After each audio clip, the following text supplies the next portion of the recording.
네, 안녕하세요. 아는네커TV의 내과 전문의 유두현입니다. 이번 시간에는 전립선암 표지자인 PSA에 관해 말씀드리도록 하겠습니다. 일단 종양표지자라는 것은 암이 발생을 하고 있을 때 암이 생성하는 물질을 가리켜서 종양표지자라고 합니다. 이 종양표지자는 증상이 없을 때 우리가 조기에 검진을 통해서 발견하는 선별검사 목적으로 활용을 해볼 수도 있고요. 그리고 진단을 보조하는 수단, 그리고 어떤 암을 진단했을 때 이 암에 대한 예후가 좋을 것이다, 나쁠 것이다, 혹은 치료에 들어갔을 때 치료에 대한 반응이 좋을 것이다, 나쁠 것이다를 예상하는 데 활용을 해볼 수 있습니다.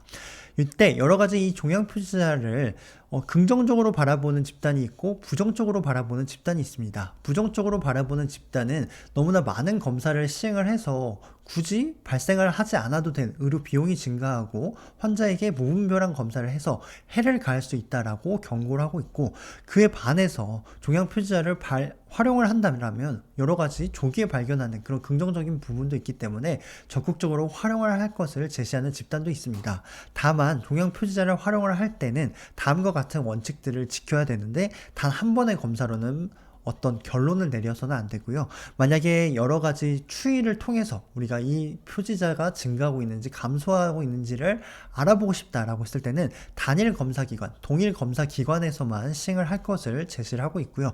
그러면서 정확도를 올리기 위해서는 여러 가지 종양 표지자를 함께 고려를 해볼 것을 제시를 하고 있습니다.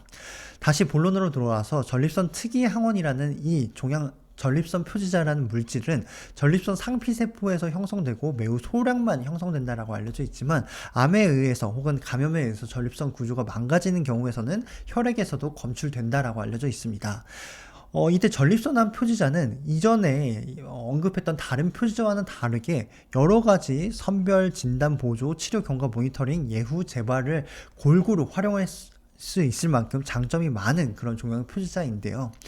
일단은 이 선별검사, 즉 건강검진을 통해서 우리가 증상이 없을 때 조기에 전립선암을 발견하는 목적으로 활용을 했을 때 실제로 얼마만큼 사망률을 줄여주는지에 대한 연구 결과를 봤더니, 연구 결과가 어떤 연구는 낮춘다, 어떤 연구는 낮추지 못한다, 그러면서 과잉진료를 하거나 치료를 괜히 시행을 해서 환자에게 해를 가할 우려가 있다라고 경고를 하고 있습니다. 즉 상반된 연구 결과가 발표됐는데요. 이에 따라서 학회들마다 전립선암 표지자를 조기 검진을 위한 목적으로 활용하는 거에 대한 지침이 약간 다른 상황입니다.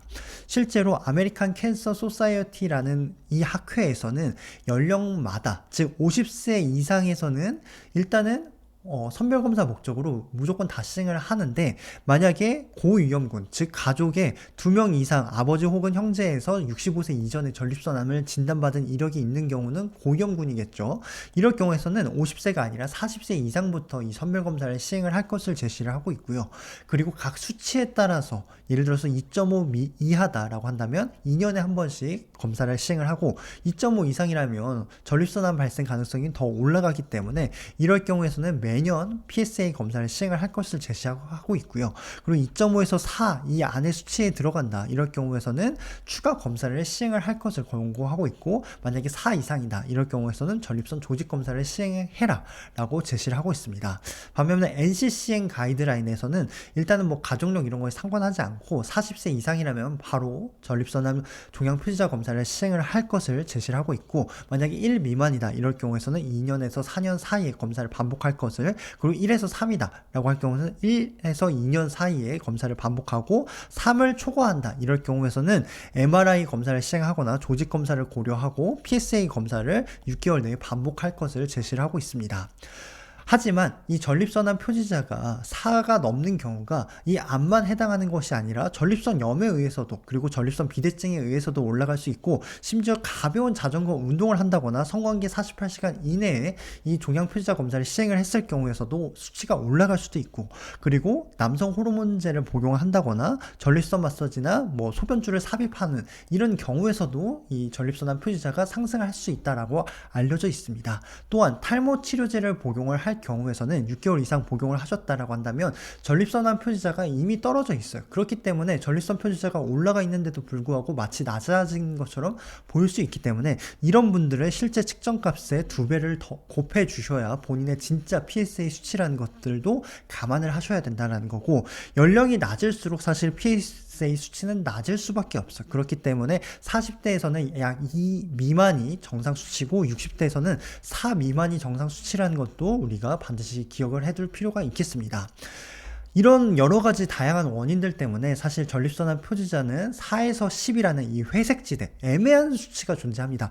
만약에 전립선암 표지자 이 PSA 수치가 10을 넘어버린다라고 한다면 암 가능성이 매우 높겠구나라고 생각을 해볼 수 있겠지만 이 4에서 10 이 안에서는 너무나 다양한 원인에 의해서 이 수치가 올라갈 수 있기 때문에 프리 PSA라는 것을 우리가 측정을 하게 됩니다. 그래서 프리 PSA에 대한 비율을 우리가 활용을 하게 되는데 이에 대한 원리는 뭐냐면 전립선암이 진행을 하면 할수록 이 프리 PSA라는 수치가 감소하게 된다라는 전제 조건이 붙는데 그에 대한 이유는 암이 형성되고 이럴수록 요관이 망가지게 되고 그로 인해서 프리 PSA가 활성형이에요. 실제로 기능을 하는 녀석인데 이 녀석이 형성되는 게 요관을 통해서 형성되는데 요관이 망가지게 되니까 프리 PSA 형성이 줄어들게 되고 또 암이 형성되면 형성될수록 PSA가 프리 PSA를 넣어줘야 되는데 이것을 못 놓아주게 막는 그런 단백질이 형성돼서 프리 PSA가 줄어든다라는 그런 원리를 활용한 것입니다. 그래서 이 비율이 만약에 25% 이하일 경우에서는 이때는 암의 가능성이 높겠구나. 이 가능성이 25% 미만이다라고 했을 때는 암 발생 가능성이 16%나 된다라고 해서 이 경우에서는 추가 검사를 고려해봐야 된다라고 활용을 해볼 수 있겠죠. 그래서 다시 정리를 해보면 PSA라는 전립선암 표지자에 대한 선별검사 시기는 정확한 가이드라인은 아직까지는 없어요. 가이드라인이 너무나 다양하기 때문에 하지만 종합적으로 판단을 해봤을 때는 만약에 40세 이상이다 그리고 수치가 1 미만이다 라고 한다면 2년에 한 번씩은 고려를 해볼 수 있겠고 이 외에도 중등도 전립선 비대증이나 아니면 소변 증상, 하부 요로 증상이 있다거나 가족력이 있을 경우에서는 매년 측정을 해볼 수 있겠고요. 그래서 만약에 보통 1개월 이내에 증가를 했다라고 한다면 감소를 한다라고 알려져 있어요. 자전거를 타신 분들은 자전거를 잠깐 줄이시고 금욕을 하신 후에 1에서 2개월 후에 추적 검사를 하시고 그럼에도 불구하고 계속 증가를 한다. 그럴 경우에서는 영상검사나 조직검사를 고려하셔야 되겠고 수치가 그대로다라고 한다면 1에서 3개월 뒤에 추적 검사를 해보고 감소하지 않으면 영상검사나 조직검사를 시행을 해봐야 되겠고 증상이 동반된다면 바로 비뇨기과에 내원을 하셔야 될 것을 교육을 하셔야 되겠습니다. 그러면서 4에서 10 사이다 라고 한다면 프리 PSA를 적극적으로 활용해서 그 수치가 25% 미만이다 라고 한다면 우리가 추가적인 검사를 고려하셔야 되겠고 만약에 10을 넘어간다 이럴 경우에서는 비뇨기과에 반드시 내원을 하셔서 추가적인 검사를 고려하셔야겠습니다. 이상으로 전립선암 표지자에 대한 강의를 마치도록 하겠습니다. 긴 영상 시청해 주셔서 감사합니다.